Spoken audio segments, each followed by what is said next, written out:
Hi guys, today we are going to discuss a very famous economic concept, that is production possibility curve. It is also called production possibility frontier as well. It is part of the syllabus of O levels economics and A levels economics as well. Let's define the term first. It is a curve which shows different combinations of two different commodities or goods a country is able to produce by utilizing all its available resources with a given state of technology. Now, this is a bookish definition. To have a better understanding of it, let's go deep into it. Have a look at the diagram. This diagram shows production possibility curve. On y-axis, we have taken capital goods, and on x-axis, we have taken consumer goods. Production possibility curve basically shows the capacity of the economy to produce a certain combination of consumer goods and capital goods.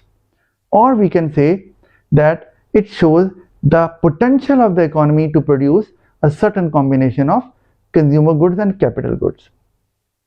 Now, let's take some points on the PPC.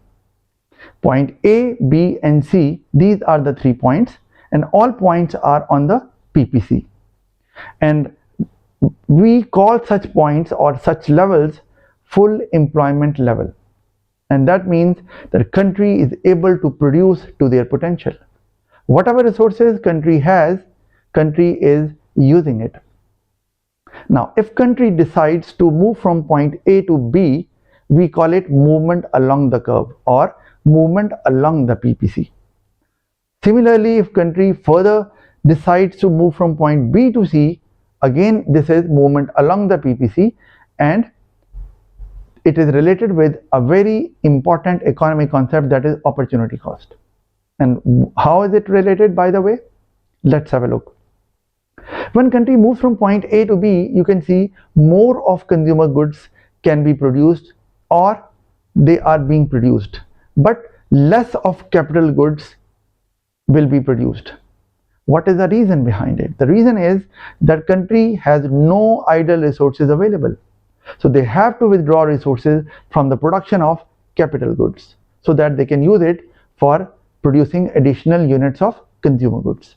So it means that country has to sacrifice certain amount of or certain quantity of capital goods, and that would become the opportunity cost of producing additional units of consumer goods.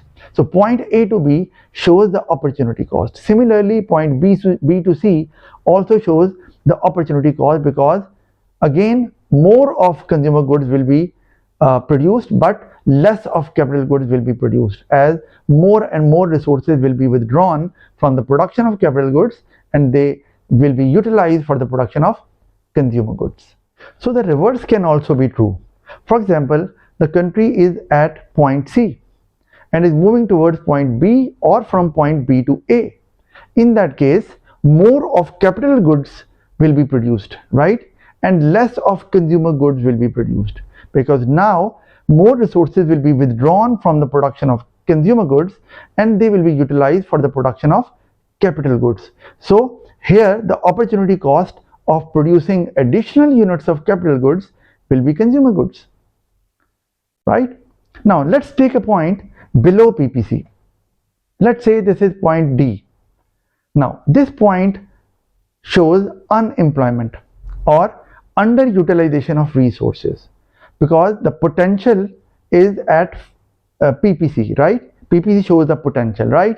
And it is far below that level. So it means there are certain resources which are not being used. They are lying idle. They are being wasted. So this is an undesirable level. No country wants to remain at that level, and they want to move towards PPC, either towards point A, B, or C, depending on their desire. So this is what we call actual economic growth, another economic concept. When a country is able to produce more than what the country was producing earlier, we call it economic growth. And economic growth is one of the signs of a country's prosperity. Now let's take a point above the PPC. Now let's say that is point E. Now point E is unattainable because it is beyond the capacity of the country to produce. And how do we know that? because it is above the PPC. PPC shows the potential.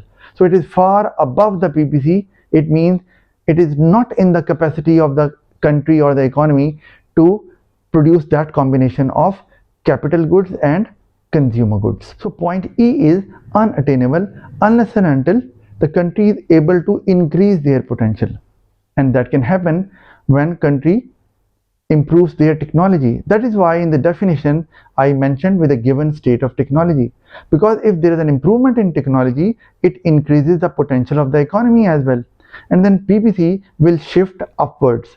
But that is not the topic under discussion today, and we'll talk about shifts in PPC in another video. Okay, another concept which is related to PPC is economic problem. Economic problem says that there are limited resources, right? So PPC shows that there is a limit to produce a certain quantity of goods and services, right? And beyond which country cannot produce. So it is also related with the concept of economic problem as well. So three concepts are in it as far as PPC is concerned: opportunity cost, economic growth, and economic problem. So bye bye, see you in the next video.